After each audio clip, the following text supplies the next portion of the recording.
What is up, everyone? Welcome to the Fantasy Football Funhouse. I am Kevin Cotillo. I have with me here Mr. Stephen Marcus. Hello. He of two children, Stephen Yes. Marcus. Yes, He's two of my name now. Two yes. of my name. It's good to have you back, but I do feel bad that you are back given what is going on at your house right now. It's chaos. It's absolute, anarchy.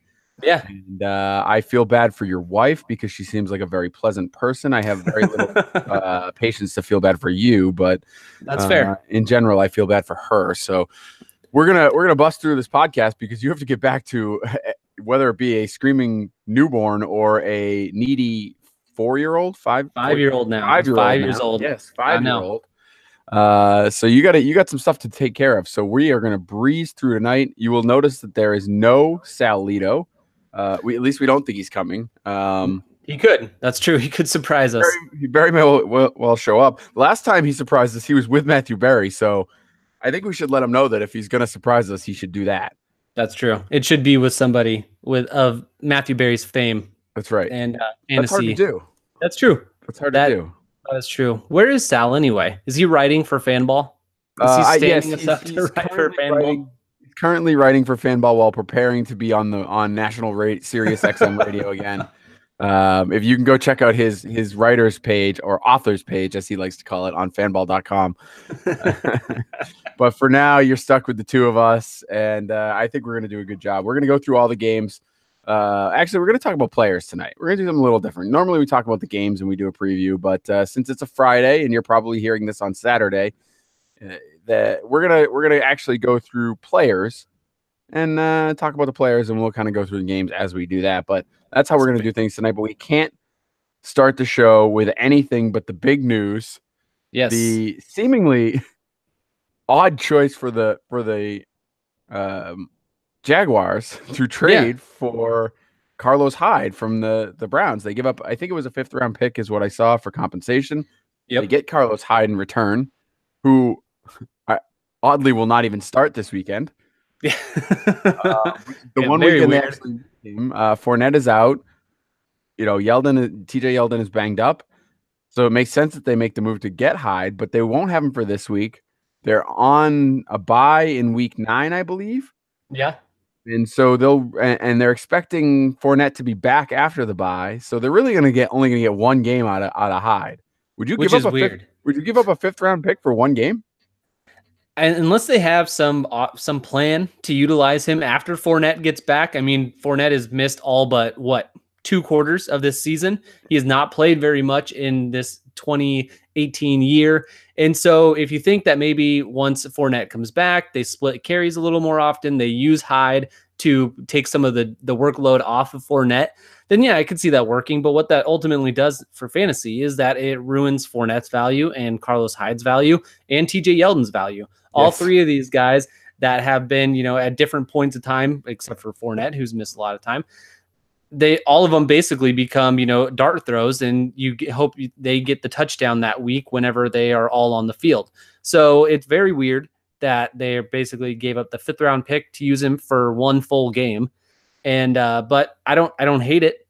It's just from a fantasy standpoint, it's not it doesn't help anybody. But from a football standpoint, for the Jaguars, I understand it, and I think it makes sense. They needed some more depth in that running back core.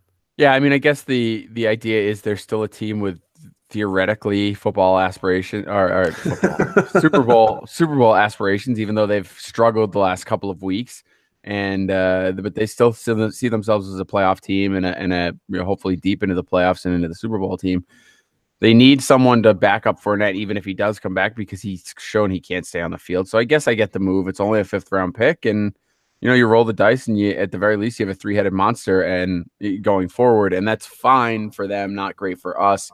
Let's talk about the Brown side of the ball a little bit, because my boy Nick Chubb, who I love, by the way. I've loved him for, he was one of my favorite prospects coming out of the draft this year. I was a big fan of Nick Chubb, and I drafted him in the Falafel League, our league of record. I'm very excited. It's a 16-team dynasty.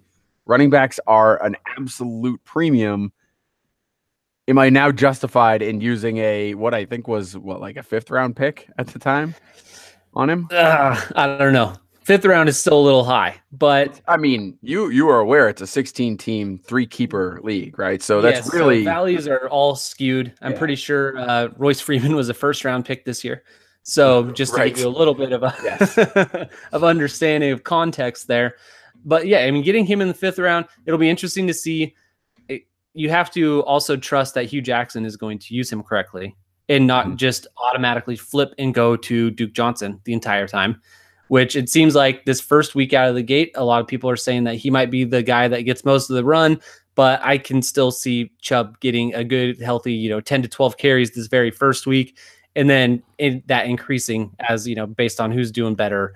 So I like it. I have Nick Chubb in a lot of spots. I picked him up a few weeks ago, and Carlos Hyde gone. Not one guy that was ahead of him that he's not going to have to worry about anymore. I think it makes a lot of sense for Nick Chubb to get a lot of run now. I think that the Browns would be smart to use him, but the Browns are not smart. We will see what happens. Yeah, I do hate Hugh Jackson, so I could see him totally screwing my value up and going to Duke Johnson, even though he hasn't used him all season. That would be the trend for me as far as this year. But no, I do think Nick Chubb's going to get a lot of run. I think that he's basically going to slot into that Carlos Hyde role, and I don't expect Duke Johnson's role to change much, to be honest with you. That's kind of what I see happening. I think Nick Chubb has been very effective when he's been in. Granted, it's a small sample size, but I think they have to give him the shot. I mean, he was a 2nd-round pick, and he's clearly got talent. I think he's got over a 7-yard per carry average for the foot. Obviously, he had a few large runs in a small sample size. That's going to happen, but still, So I love the Nick Chubb going forward, and I'm very happy to have him on my team. All right, let's work on these games here, Steve. It's a full slate this weekend. Not Let's that see. full. Well, not 100% full. I guess there are teams on buys. Let's see how many there are. We are week 7, so there are 4 teams on buy.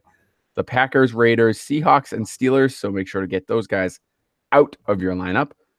If you're playing fantasy football and don't know which teams are on buy, when you go to set your lineup, you should stop playing fantasy football. Yeah, you got other problems. I feel like you don't need us to tell you that, but anyway, those are the teams that are on buy. So here's what we're going to do. We're going to go position by position, and I'm going to pull out. We're going to use ESPN's projection for the Falafel League, which is our league of record, which is basically a half-point PPR.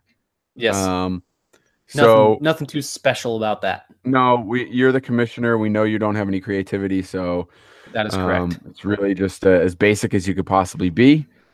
And we're gonna go through position by position, talk about some of these projections from ESPN, and you're gonna tell me your thoughts on whether or not they can hit these projections, and if there's anything that strikes you as interesting here.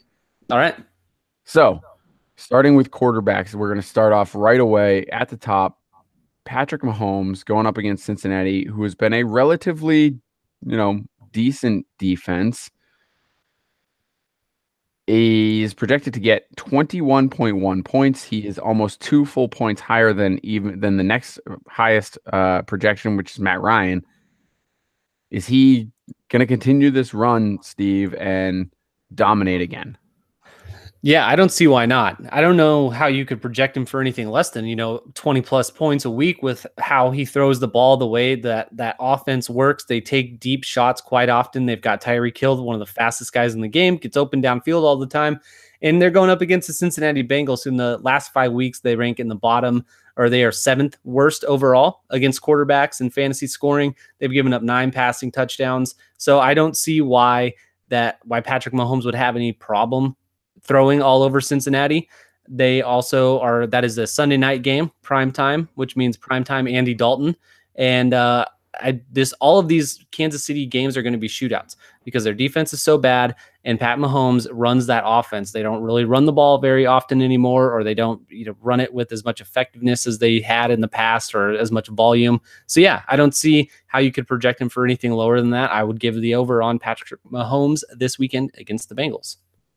All right, so we're going to skip a few of the other guys that are in this list. Jameis Winston comes in at number 4. He's been a guy that was out, obviously, for the first, 3 weeks of the season, came back in week 4, looked okay, and then just absolutely blew up after their bye week. He had over 30 points last week. He plays the Cleveland Browns.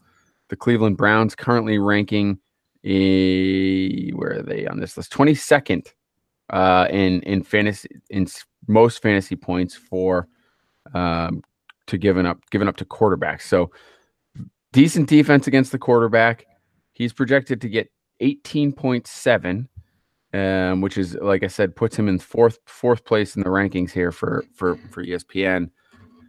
But he's a guy that on a lot of rosters, because of the suspension and all of that, and the way Fitzpatrick played in the beginning of the season, he's a guy that's a secondary option for most teams for fantasy football. But is he a guy that you're putting into your starting lineup? I mean, I think it obviously depends on the roster and who else you have there.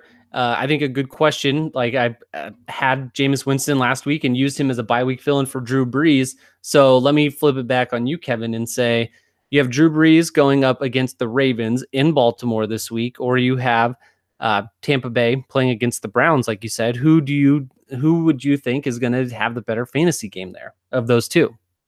This is crazy, but I would probably go with Jameis Winston. Baltimore Ravens giving up a full 2 points per game less to quarterbacks than any other team. Other team, not just like, the Browns, which are 4 full points higher than them per game. But yeah, I mean, so look, we know Drew Brees is relatively matchup proof, or at least he has been throughout his career. Last year might have been a little bit different, but I think this is one where I expect Jameis Winston to throw the ball a lot. Their defense is absolutely terrible. I think Cleveland's offense has shown enough lately that they can score. So it's going to be a shootout. There's going to be a lot of scoring in this game. And I think that you're going to benefit by putting Winston in over Brees. That might sound, it just sounds crazy to even say it. It is scary. Let me ask you if you can find real quick what Baker Mayfield is projected for, because Tampa Bay has been one of the worst teams in the last 5 weeks against quarterbacks. They've given up 13 touchdowns with only 1 interception and over 1,300 yards passing. So I want to know what they think of Baker this week, because he might be somebody that, if you're playing some DFS, you get a GPP play in there. He might be someone that worth a look. Yeah, agreed. And he is at 16.9 points projected, which actually is higher. Both him and obviously Winston is up fourth at 18.7, so a couple of points higher than him. Mayfield at 16.9 is somewhere in the ESPN doesn't do numbers here, so I'm guessing he looks like he's around 12th. Drew Brees a few more spots behind him, even at 15.9. So Mayfield projected to get a full point more than Drew Brees, which is interesting. That is interesting. I don't know. I would take the over for Baker Mayfield as well.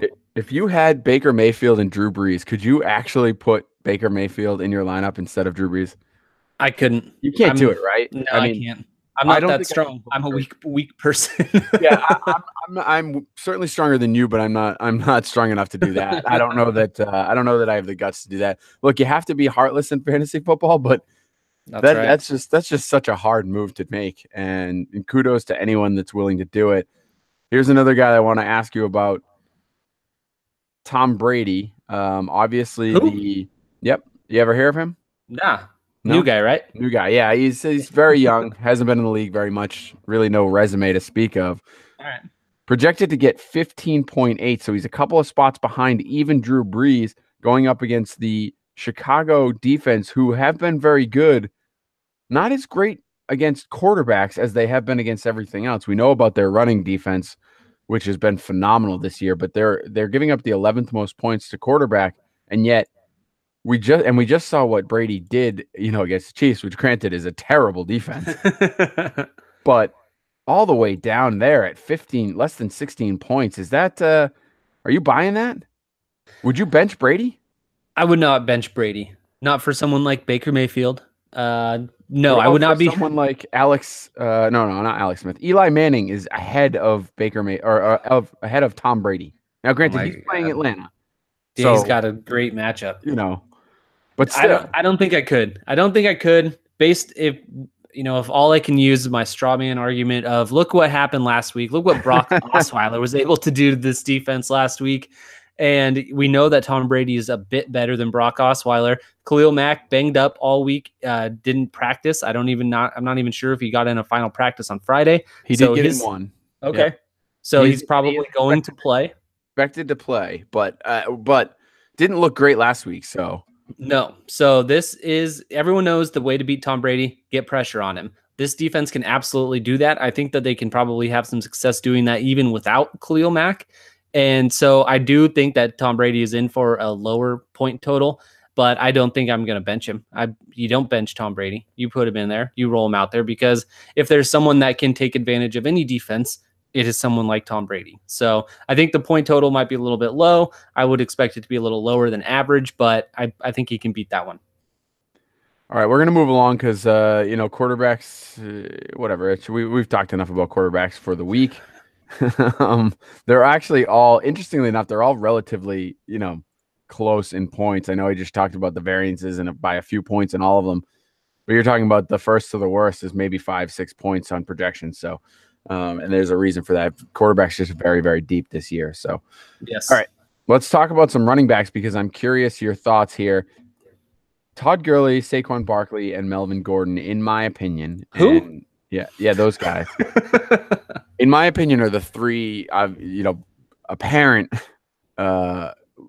best and running backs in football right now, right? Yeah. In my opinion, for fantasy purposes, obviously, and probably in just football in general. But who's your number one this week? Gurley going up against San Francisco, Barkley going up against Atlanta, and Gordon going up against Tennessee. So they all have relatively decent matchups. I will say it's not going to be Melvin Gordon. I think he is going to be in for. I think Tennessee is going to come back off of that shutout from Baltimore. I think that LA has a real chance to lose that game. So I don't think it's going to be Melvin Gordon. I want to say Todd Gurley. The Rams playing against the 49ers. We know they're not very good, but I think I'm going to lean with Saquon Barkley this week because they are going up against the Falcons, who are absolutely atrocious against running backs, but they have a good enough offense. The Giants' defense is bad enough where that's going to be a shootout on both sides. They're going to be able to use Saquon in the run and in the pass game throughout the entirety of the game. I would expect the Rams to get a lead on San Francisco, which Todd Gurley can be the reason they have that lead. He can have 3 touchdowns and 250 yards rushing against that team. But I think I will lean Saquon Barkley for everything that he's going to be able to do against that Falcons defense throughout that game. Yeah, Atlanta's giving up the 6th most fantasy points to running backs, and the 49ers are coming at 11th. Tennessee's actually been pretty decent. They're all the way down there at 27th. But I can't do it. I cannot possibly give the number one spot to anyone other than Todd Gurley until further notice. I think he's locked in there. ESPN agrees with me. They have him almost more than 3.5 points ahead of Barkley, which I think that's a lot. But it's certainly possible. All right, so let's talk about a few others in that top running back one area. Even though you're going to start these guys, I'm curious your thoughts. David Johnson was projected to get 16.8. He did not get that, but that's hopefully better days are ahead now that they've fired their offensive coordinator. So we'll see. We shall see. If you have a chance now, we talked about this earlier this week about going and getting David Johnson. You probably got a better chance again now that he had this week that everyone saw on Thursday night. Definitely put the offers back out there for him. Yeah, I agree. Try to get him now while you can, if you can. I actually think the firing of Mike McCoy makes it harder because people will, it gave people hope again, right? So yeah.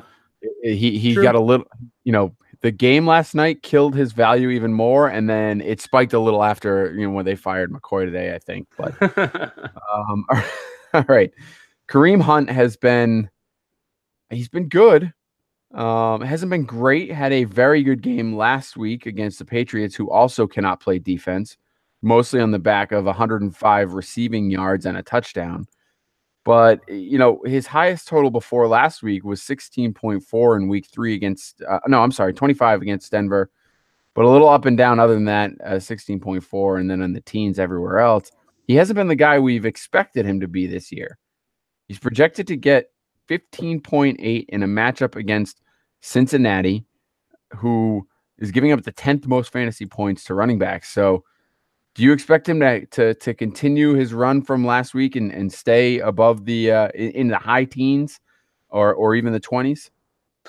Yeah, I think so. I think that he will benefit. I think he'll almost benefit a little bit from the loss last week with them getting so close and then ultimately losing to New England.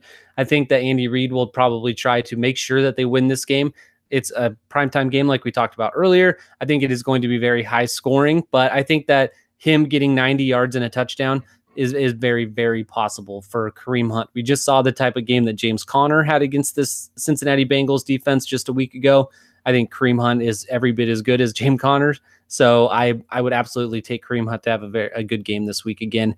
I think he's going to start turning it around as this team gets down the stretch and starts looking to lock up wins and get that playoff spot, as good of a playoff spot that they can manage. So I think that he's going to turn it on towards the end of the year. All right. LaShawn McCoy is a guy that has been supremely disappointing this year, I think, unless you were like some of us who didn't draft him because you expected a decline, maybe not this sharp of a decline, but he's projected to get 12.8 points in this. He has not gotten 12.8 points this season. And Steve, he's going up against the vaunted Indianapolis Colts defense. You realize I only brought him up so that I could talk about this defense, right? The Colts defense has only given up 3 touchdowns to running backs through the air or on the ground over the last 5 weeks. LaShawn McCoy has done absolutely nothing to warrant a starting spot.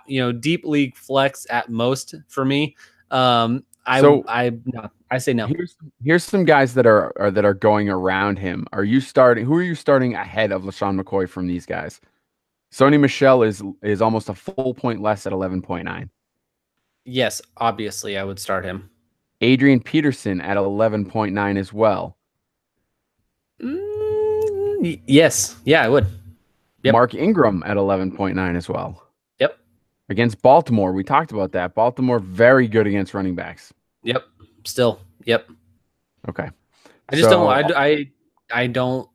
do not like him, Kevin. I do not like LaShawn McCoy. I've been reading a lot of Dr. Seuss lately. It's starting to show.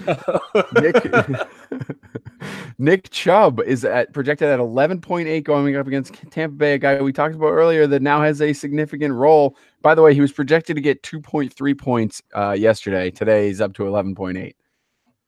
I think I would start him just based off excitement for him, knowing that he has a chance at a real role. I think I would start him over LaShawn McCoy. Nothing about that Bills offense nothing excites me about it. So that's why I don't have any LaShawn McCoy shares. And I don't want any part of it. Sure, he's going to have good games. I'm not going to miss him when I don't get him, and I'm not going to miss him. I don't like him. All right, here's a good one. Latavius Murray, who obviously is going to start with Dalvin Cook already being ruled out for this game, going up against the Jets, who are middle of the road when it comes to running backs. Actually, they are exactly middle of the road, almost exactly 15th against running backs. So, what about Latavius Murray?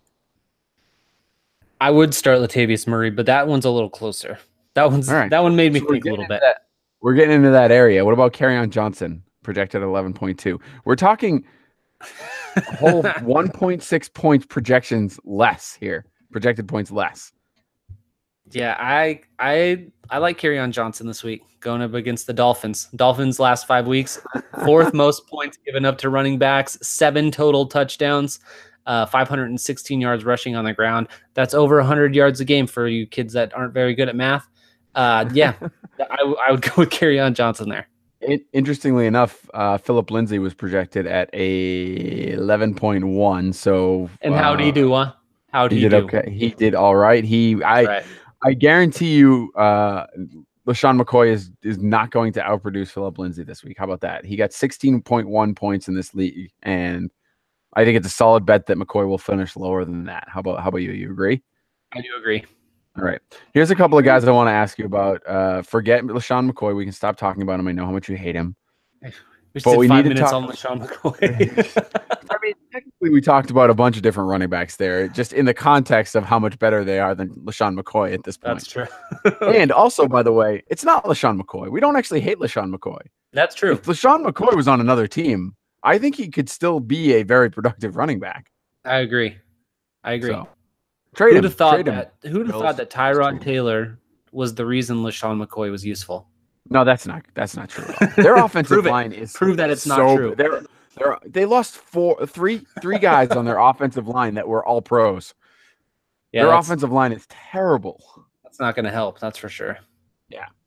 Oh, by the way, they're starting Derek Anderson this weekend. So yeah, it just does not get better. Not get very. It's not nice if you're a Bills fan. It's just not a good time right now. I know you're already starting the Colts defense, but if you weren't, get the Colts defense in your lineup. They should be fine. So I have the Colts defense on my. Right, I'm sure you're shocked. Yeah, I have the Colts defense on my falafel team. They are projected to get 6.8 points this week. I'm not starting them though. I'm starting a team that you think will struggle in the Los Angeles Chargers against the Tennessee Titans. Oh, well, I don't think they're going to struggle because Tennessee's going to put up 40 points, if that makes you feel any better. There you go. All right, let's go back to running backs because I want to ask you about a tandem that has been flipped upside down so far this year. Tariq Cohen, slated to get 11.1 points, has finally jumped ahead in the projections of his running mate, Jordan Howard, albeit only by 0.2 points. Howard's projected to get 10.9. He hasn't seen anything close to that in 3 weeks. Yeah, this one makes me sad. I was heavily invested on Jordan Howard as a 3rd round pick this year, and he just has not looked good at all. And this isn't just him not getting an opportunity. It is when he's gotten opportunity, he has just looked really, really bad. And he doesn't have the touchdown volume that is, maybe propped up his game a little bit more. He hasn't had the big runs where he's, added a lot of yardage to his total. He's looked really bad. I'm not surprised that Tariq Cohen has overtaken him. I do hope that they can find a little more balance and Howard can get back to what we saw from him the first 2 years in the league. But I can't be upset about this, and I can't disagree with it one bit. Tariq Cohen and that Bears offense, the last 2 games that he's really taken hold of that job, has looked great. So good for him. And if you've got a lot of Tariq Cohen, you held on to him through the rough weeks at the beginning, and it looks like it's going to be paying off for you down the stretch. Yeah, I can't really argue with that either. I think that he has been the better running back. I don't know if he's better overall or if he's just if he's just a better fit with your favorite quarterback, Mitchell Trubisky, or what. But he's definitely been good in that offense, and we know New England actually not doing terrible. I mean, they're the 11th worst team, I guess, giving up receptions to running backs. They've given up 37 receptions, 349 yards, and 2 touchdowns. So over the last 5 weeks, there are only 2 teams who have yet to give up a rushing touchdown. Do you know who those 2 teams are? Ooh, no rushing touchdowns. I'm assuming the Patriots, since we're talking about them. They are one of them, yes. If I had to guess, it's not the Colts, although I think it probably should be. Close. Is it? Is it the Panthers? It is not. It is the Chicago Bears, who are playing the New England Colts. The Bears are. So is Sony Michel going to get a rushing touchdown this week against the Bears? So he has had some great games and some great matchups. But the Bears are just very good against the run. No, I don't think it's either. I think they're going to, I mean, sadly, which is weird. I think this is what's so great about the Patriots offense. If I can, just gloat for a little bit. Yeah. Is that they can stop James White and they can stop Sony Michel. And then they have to worry about Josh Gordon and Julian Edelman and, Rob Gronkowski. So that guy. Who? It's just, exactly. It's just a very, very difficult offense to defend now, especially with Gordon getting more involved, as we talked about on our last show. So I do think that you're going to see a downturn for Sony Michel, which, by the way, Sony Michel projected to get, what did I say? 11.9. So he's up there in that RB2 range. He could struggle. But I do think he'll get a touchdown because I think that New England will move the ball, and they clearly have shown an affinity to use him in the goal line. So I see. All right, let's keep moving here. Any running backs that you were curious about their projections and are guys that you are interested in starting this week that I can. Someone who's obviously going to be starting for everyone, whoever has him, Christian McCaffrey, going up against a very tough Eagles defense.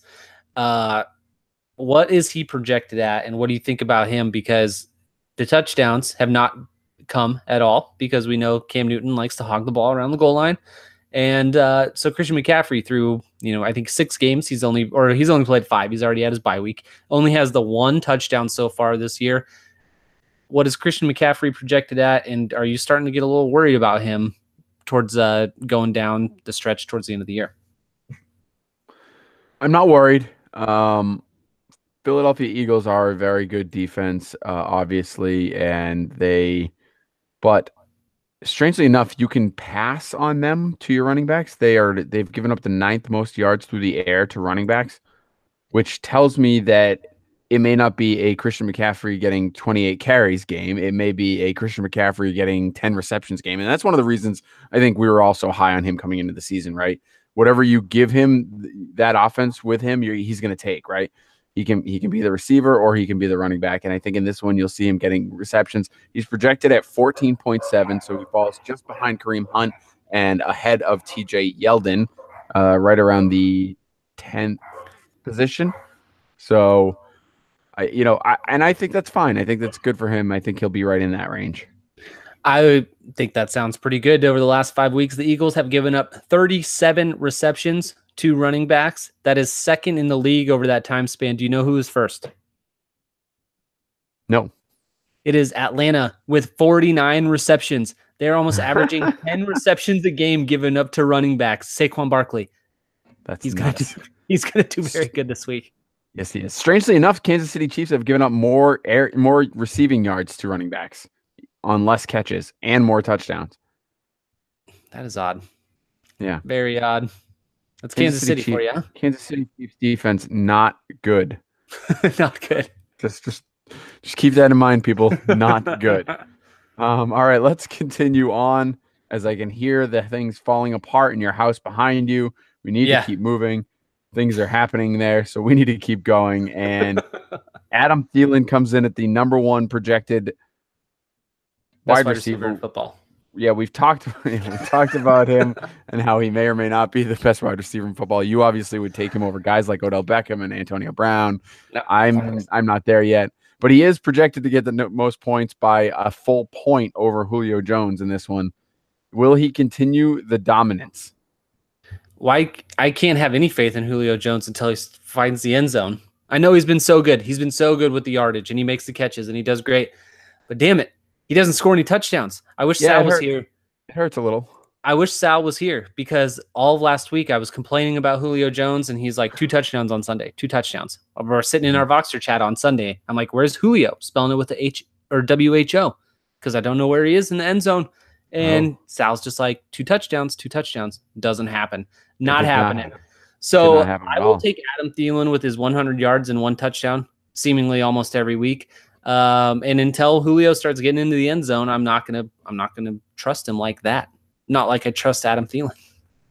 New York Jets giving up an awful lot of receptions. They've given up 95 receptions to wide receivers this year, over almost 1,200 yards and 7 touchdowns. They come in at the 7th highest fantasy points per game against for wide receivers. The real question I was trying to get at, Steve, does he get 100 yards again this week? Adam Thielen? Yeah. That's hard. 6 in a row. Picking when a streak ends is tough. If there's someone that can do it, it's me, by saying yes, it's going to happen again, and which will ensure that it does not. But yeah, I will say yes, he gets over 100 yards again this week. All right, we've talked about how good the Baltimore Ravens defense has been so far this year. They're high up in just about every statistical category you can think of, including fantasy points per game against wide receivers. They come in all the way in 28th highest, so doing very well in that category.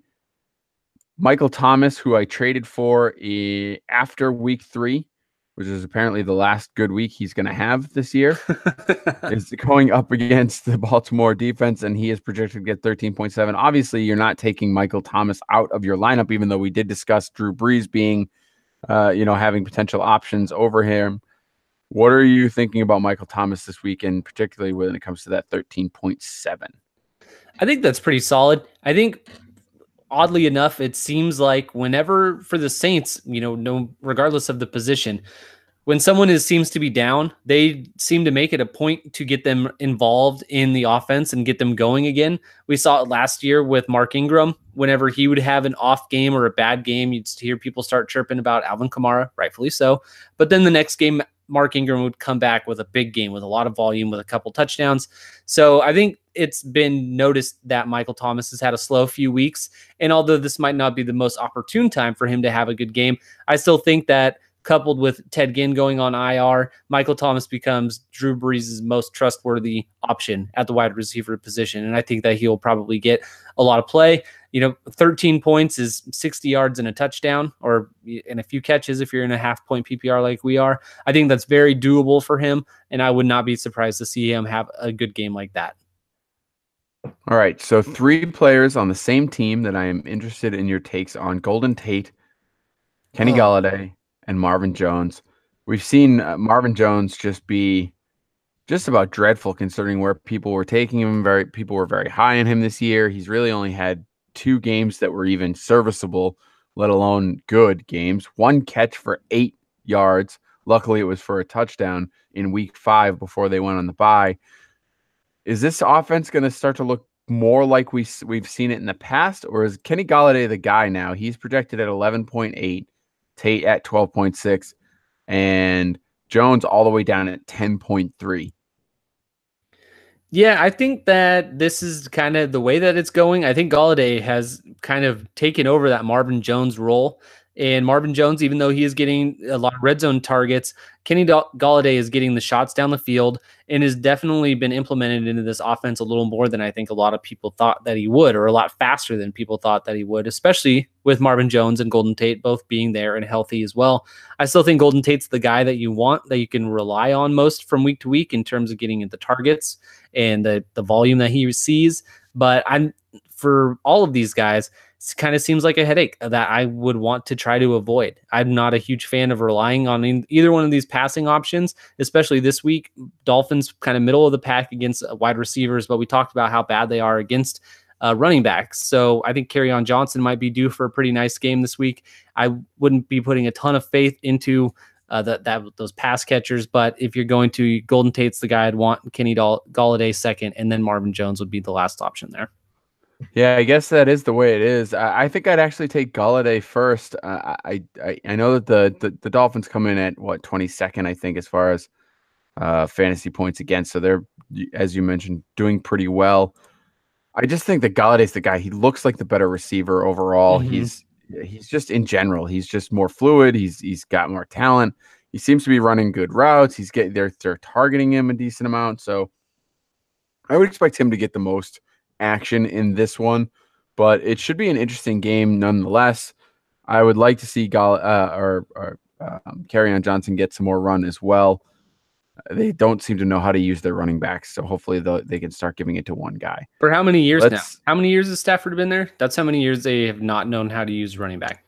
Yeah, the weird thing is, though, they never had an offensive line before. And this year, I feel like they actually have some talent on that offensive line and could block for them. We saw against the Patriots, the holes that offensive line was opening up for Kerryon Johnson and running game in general, and how explosive he was when they were there.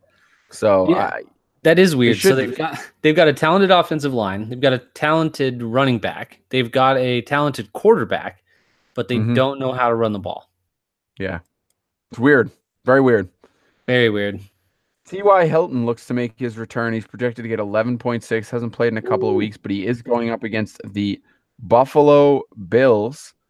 Buffalo Bills actually have a decent secondary. They're only giving up 26.5 points per game to fantasy wide receivers, which ranks them 29th in that category. I think the thing is, their defense is playing better than their record shows, and I think people can run on them. when you start winning, you just run on the Bills. So Yeah, that's true.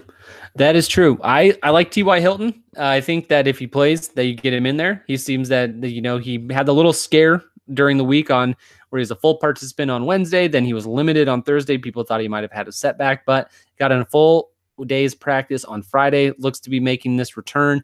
I think that Indianapolis will use him, but you got to, like Kevin said, they get up big. They might want to see this as an opportunity to rest Andrew Luck's arm a little bit, get a little bit more going in the run game with Marlon Mack and Hines. So I would be a little weary. 11.1.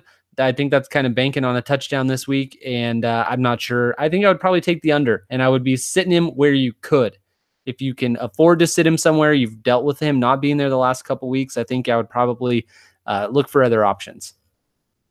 Taylor Gabriel has had 2 back-to-back 100-yard games for the Chicago Bears, going up against a New England defense that is maybe a little bit suspect. They've got some holes. They've got some holes. 11th most wide points to wide receivers so far this season.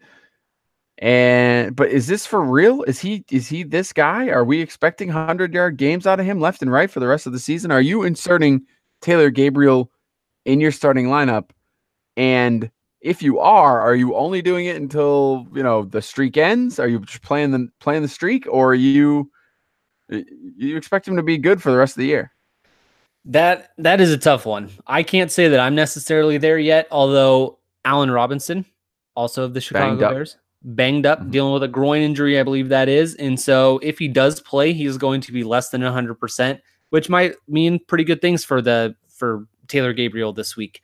I think that this week with this matchup, the New England Patriots, they've given up 8 touchdowns to wide receivers over the last 5 weeks. That puts them pretty close to the top